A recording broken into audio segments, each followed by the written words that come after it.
We call the acrobatics in Prince of Persia an ingredient-based acrobatic system.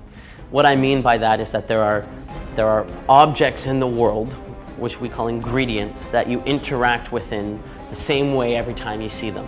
Every time you see a column, the gameplay to enter into and eject from that column is the same. Every time you see a pole, it's the same controls to jump onto the pole and to exit from the pole.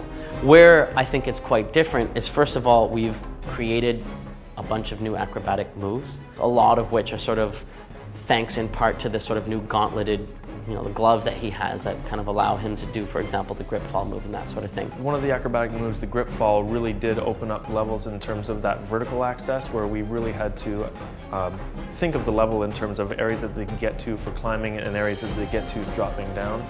And it gave us a lot of freedom in terms of actually, instead of just building these lines that the prince travels along, they really are these open spaces that they can explore with the different moves that the prince can do.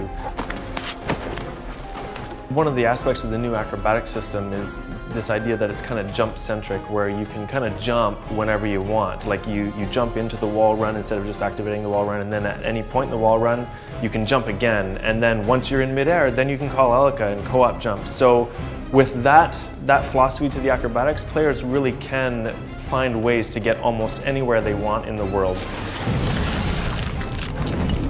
The jump anywhere philosophy creates a very different sort of style of acrobatics, because even if your pathway before you is relatively linear in that, okay, I need to slide down that and then flip off that and then swing off of that and then I'm going to be at my destination, because of the freedom of the grip fall and the jump anywhere ability, you could kind of bounce your way around it in a variety of different ways, and there's a lot of opportunity for second chances if you mess up.